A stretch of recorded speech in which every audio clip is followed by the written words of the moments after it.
Hej, cześć i czołem! Witamy w naszym studiu nagrań, które mieści się w naszym garażu. A dzisiaj na tapet wzięliśmy przegląd rękawic marki Nox. Jeżeli jesteście zainteresowani rękawicami marki, która ma patent na to, żeby były dwa ochraniacze wewnątrz dłoni, to oglądajcie ten film.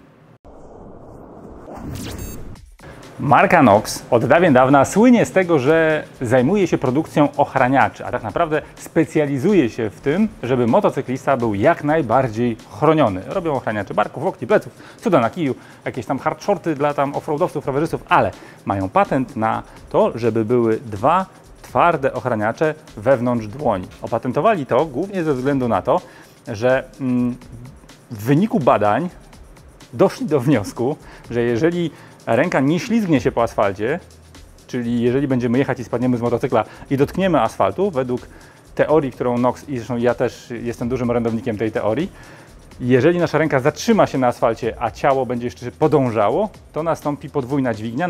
Ta ręka może zostać wciągnięta pod ciało i ta dźwignia, która następuje na rękę, wyłamuje dwa stawy. No już abstrahując od tego, że kość łódeczkowata i grochowata zostają uszkodzone. Dlatego jeżeli zobaczycie gdziekolwiek dwa twarde ochraniacze wewnątrz rękawicy, to będzie na nich napisane Nox.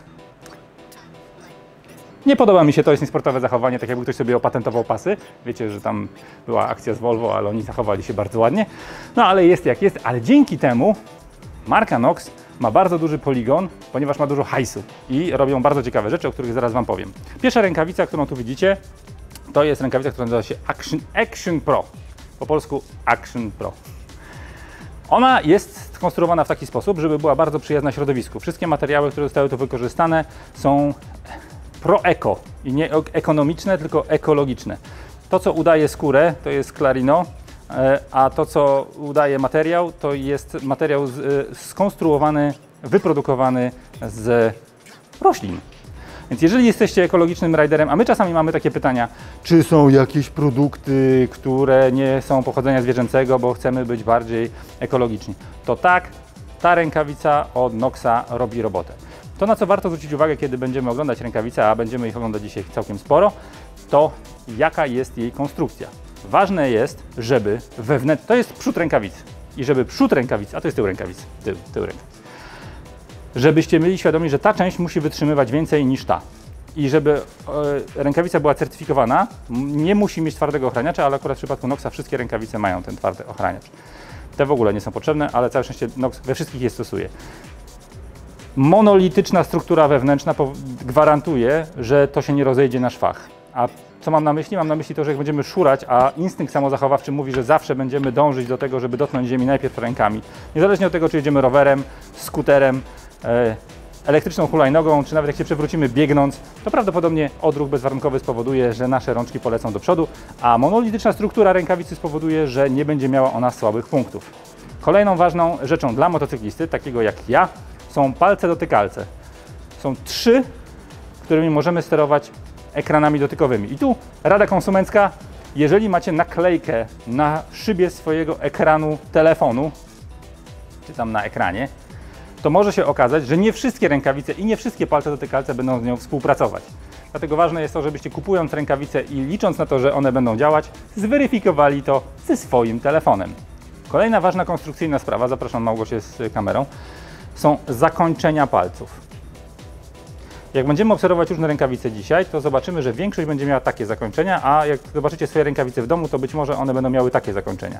Takie zakończenia powodują, że jest szef wewnątrz rękawicy. Takie zakończenia powodują, że tego szwa nie ma wewnątrz rękawicy i on nie uwiera. Oczywiście możemy rozmawiać o szwach zewnętrznych i wewnętrznych. W przypadku tej rękawicy ona całkowicie jest tak skonstruowana, że ma szwy wewnętrzne, ale one nie uwierają ze względu na to, że rękawica jest mega elastyczna.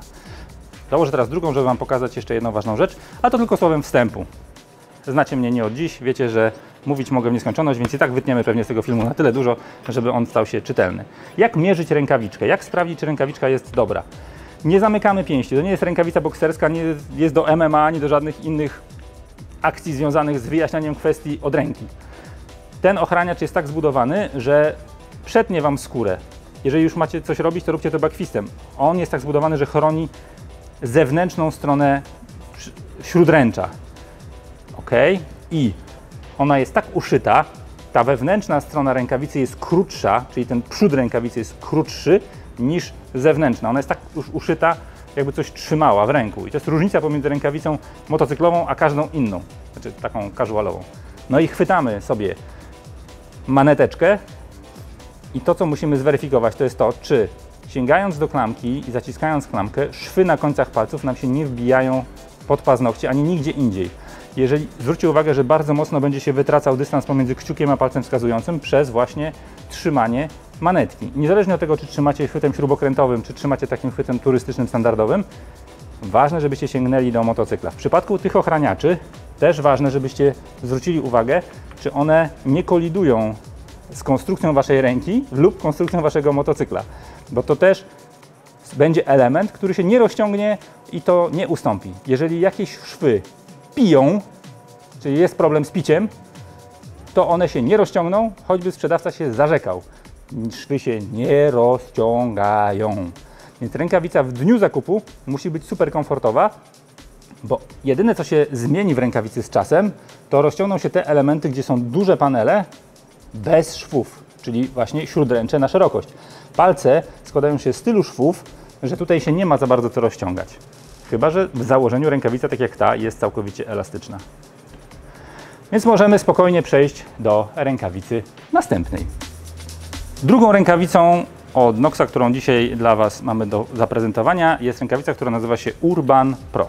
Jak sama nazwa wskazuje, jest to rękawica w założeniu do zastosowania w aglomeracji miejskiej.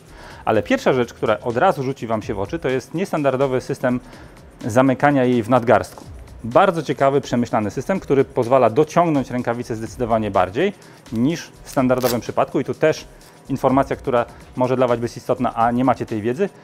Większość zapięć, które są bardziej skuteczne, biegną w linii kciuka, a nie na środku nadgarstka. Chyba że będzie to system BOA, o którym będziemy mówili za chwilę, no ale to nie wybiegajmy w przyszłość. Jak widzicie, znowu mamy dwa twarde slidery i mamy amarę. Te elementy, które są tutaj matowe, to znowu jest skóra syntetyczna, ta krawędź tnąca, która jest najbardziej narażona na upadek, bo ta krawędź będzie łączyła się z ochraniaczem kości grochowatej. Amara jest całkowicie syntetyczna, ale ta rękawica, ten monolityczny front palm, który tutaj widać pod tą amarą, jest zrobiony ze skóry bydlęcej. I dlaczego to jest takie istotne? Dlatego, że większość rękawic, które spotkacie na rynku, będzie zrobiona ze skóry koziej. Kozia skóra jest bardziej plastyczna, łatwiej, więcej informacji przepływa przez skórę kozią, ale jest zdecydowanie mniej wytrzymała.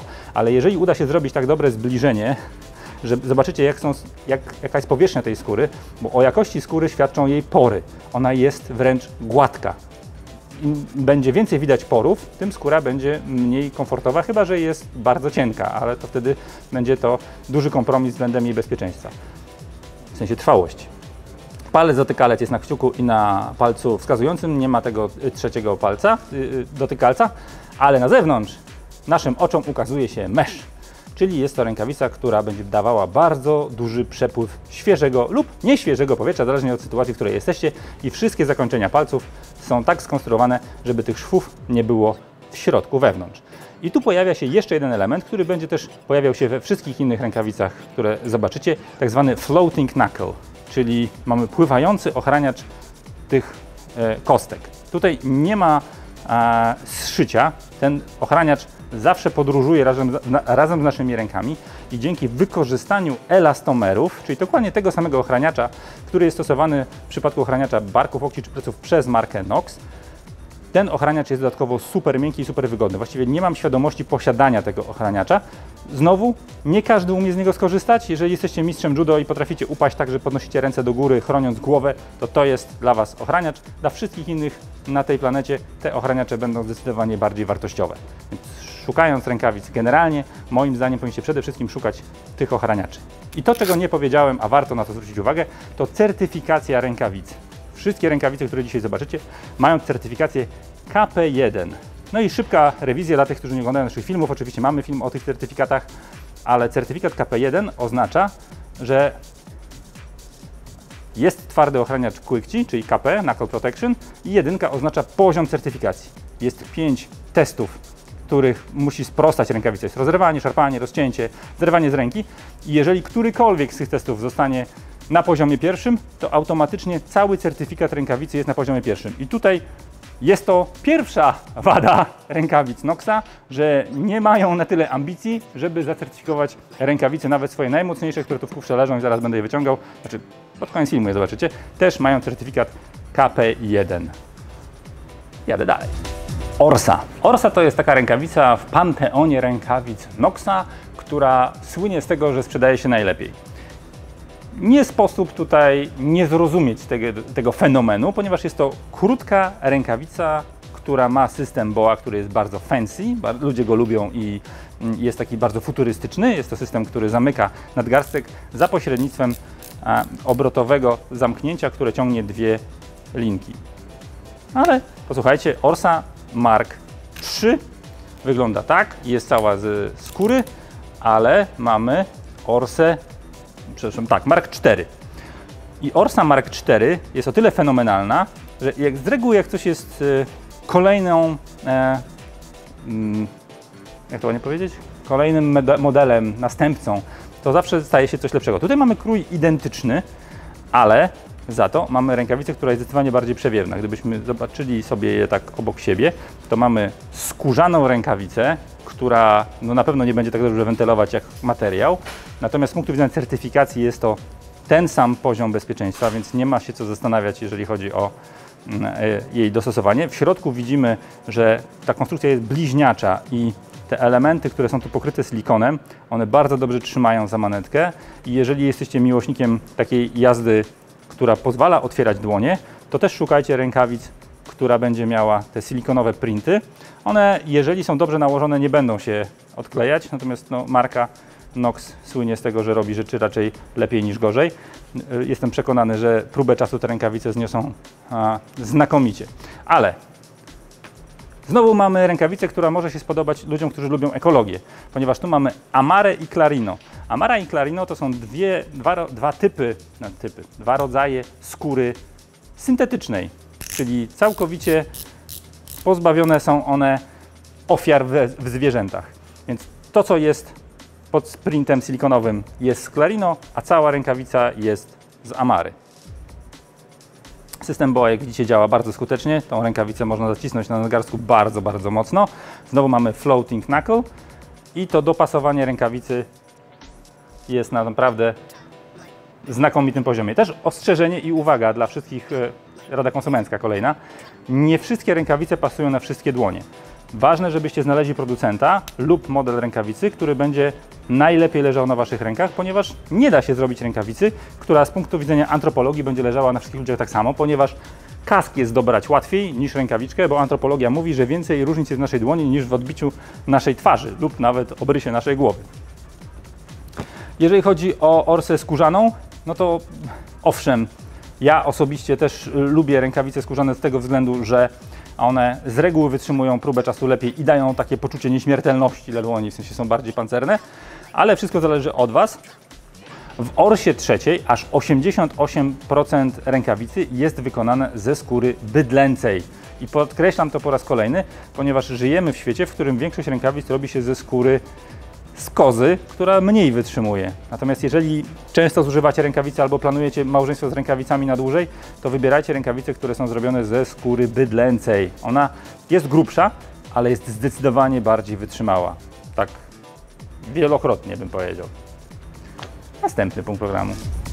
Świat można podzielić na ludzi, którzy postrzegają piękno na różne sposoby. I jest taka rękawica w tym panteonie rękawic Knoxa, która według mnie nie jest najpiękniejsza. Nazywa się Outlon Mark II i wygląda tak.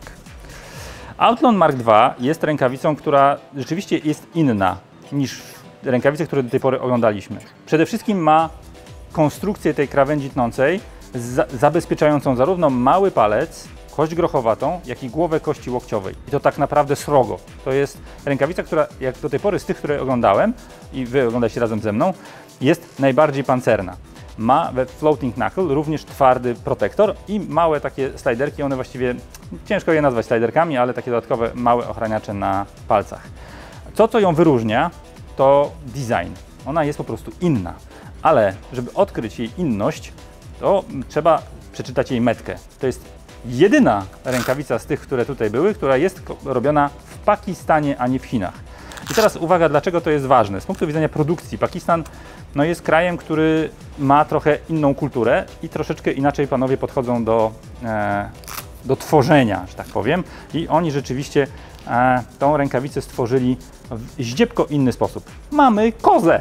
Powrót do kozy. Pakistańska koza wygląda tak, ale posłuchajcie, jeżeli jesteście w stanie zrozumieć wygląd tej rękawicy, a szukacie rękawicy, która będzie miała naprawdę mega zabezpieczenia, to ten model ja Wam mogę gorąco polecić. Mamy bardzo mobilny kciuk z dodatkowym akordeonem.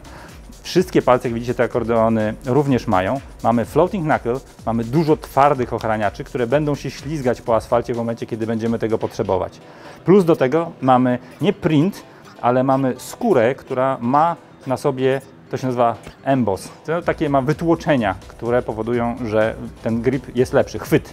No i 3 palce dotykalce, taki już prawie standard, bo tylko jedna rękawica miała 2 palce dotykalce. W mojej ocenie jest to rękawica, której nie należy lekceważyć, jest zrobiona bardzo dobrze, a to, że jej rodzice żyją nie w Chinach, a w Pakistanie, wcale nie musi świadczyć o tym, że jest gorsza, dlatego że za kontrolę jakości odpowiadają ludzie z Noxa.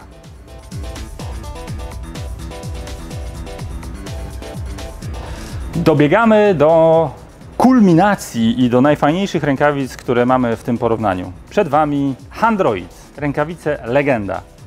Już 5. odsłona tych rękawic. Ten model nazywa się Handroid Pod, czyli POD i to jest rękawica, która jest po prostu krótka. To jest jedyna różnica, która właściwie jest taka najbardziej wyrazista w porównaniu z Handroidami klasycznymi. I to, co tą rękawicę wyróżnia, to dosyć duża gama i spektrum możliwości. O, sorry, nie w tę mańkę. Więc mamy system zamykania nadgarstka BOA i mamy znowu bardzo duże ochraniacze na kości łódeczkowatej i grochowatej. Ta skóra, która znajduje się w tej części, którą pokazuję palcem, bo trudno ją, ta, która nie jest pokryta printem, o może tak, bo te printy są nałożone na skórę bydlęcą, a ta skóra, która jest jej pozbawiona, to skóra z kangura. No i teraz słowa wyjaśnienia, dlaczego kangur? Kangur dysponuje skórą, która ma wytrzymałość bydlaka, a wyczucie i miękkość, lekkość oraz plastyczność kozy. Czyli łączy w sobie te dwa światy, które teoretycznie są rozdzielone i producenci rękawic rzadko sięgają po skórę z kangura, głównie dlatego, że tylko jeden gatunek można hodować dla skór, a druga ważna rzecz to jest to, że ta rękawica i ta skóra dzięki temu jest dosyć droga. Znaczy w sensie skóra jest droga, tylko rękawica jest droga. Mamy wzmocniony główny szef rękawicy, taką patką, która może wydawać się nieestetyczna, ale bardzo dużo daje.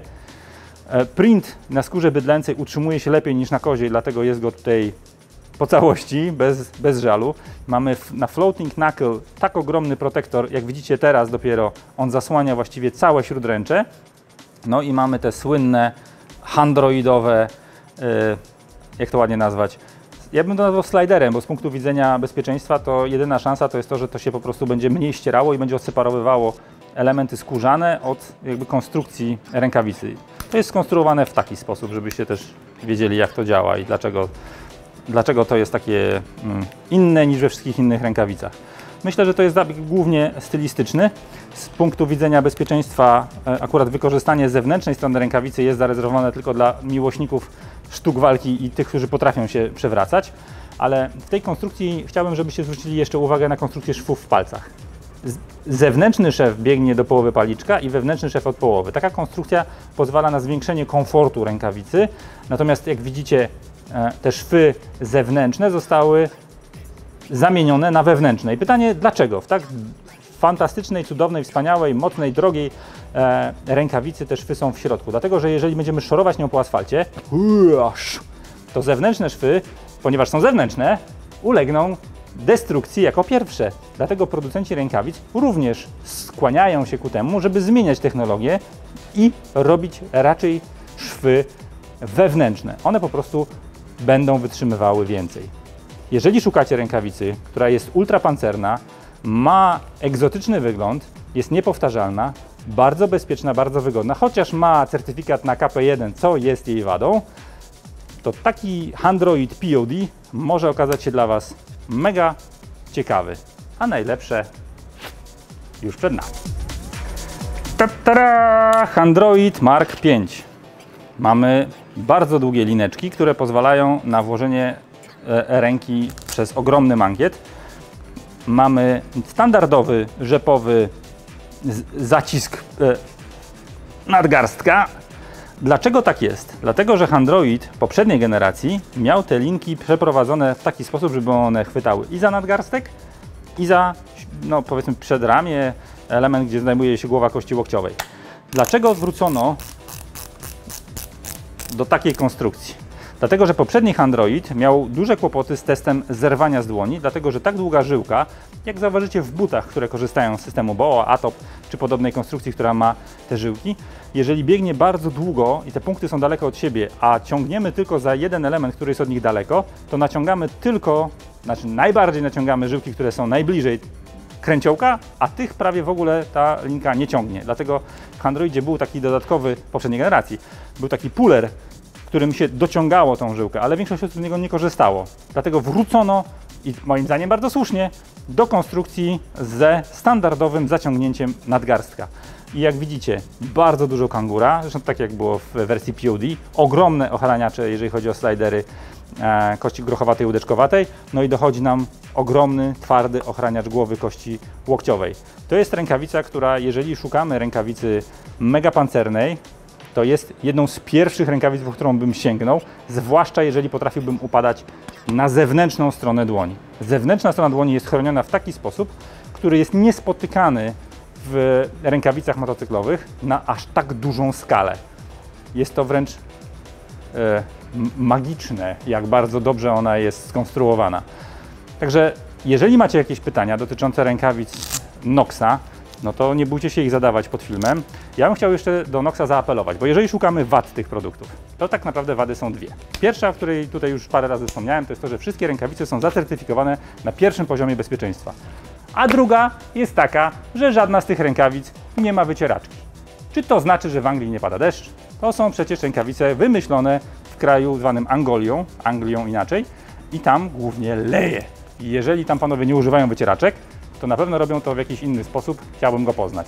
A jeżeli macie jakieś pytania dotyczące filmu, no to zachęcam do komentowania i do zobaczenia następnym razem. Pa!